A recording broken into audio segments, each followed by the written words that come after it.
प्रणाम. अब्दुल सत्तार पक्ष बदलण्यात पटाई. इकडे सीट या पक्षाला मिळते म्हटल्यावर त्या पक्षात उडी मारली, या पक्षातून मिळत असतील तर त्या पक्षात गेले असते. असं अब्दुल सत्तारांचं व्यंगचित्र खरं म्हणजे बाळासाहेब किंवा राज ठाकरे यांनी जर काढलं असतं ना, तर महात्मा गांधींचं नुसतं चष्मा आणि काठी दाखवतात ना, त्याप्रमाणे एक मोठी ढेरी दाखवली असती ना, तरी देखील लोकांनी ओळखलं असतं की हे अब्दुल सत्तार आहे.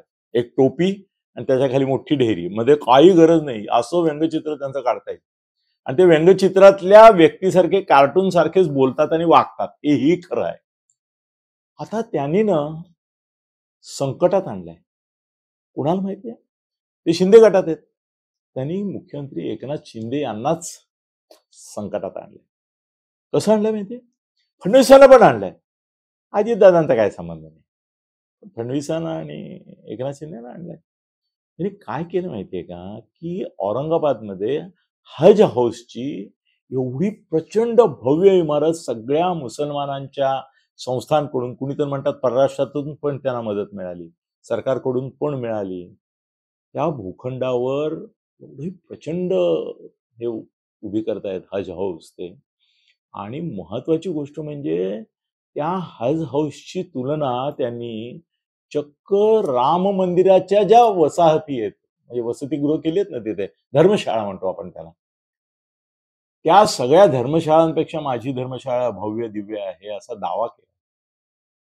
आता गोची अशी झाली त्यांची की याचं उद्घाटन कोण करतायत माहितीये का? या हज हाऊसचं शिंदे करतायत, फडणवीस करतायत, छे अजितदादा, सवालच नाही. कोणीही त्यांना त्या हज हाऊसचं उद्घाटन करायला मिळाला नाही. सगळ्यांनी नकार दिला. शिंदेनी नकार दिला. ते म्हणाले माझ्या पक्षात असतात तरी बाबा ते हज हाऊसच्या उद्घाटनाला काय मी येणार नाही. फडणवीसांना तर विचारायचीच बहुतेक अब्दुल यांना हिंमत झाली नसेल, सत्तारांना. ते स्वतःच्याच हाताने करतायत. हो, त्याच्याकडून दुसरी कोणी बरोबर यायला तयार नाहीत. पण त्याच्यात वाईट काय माहितीये की त्या तिघांची नावं वापरतायत जाहिरातीमध्ये.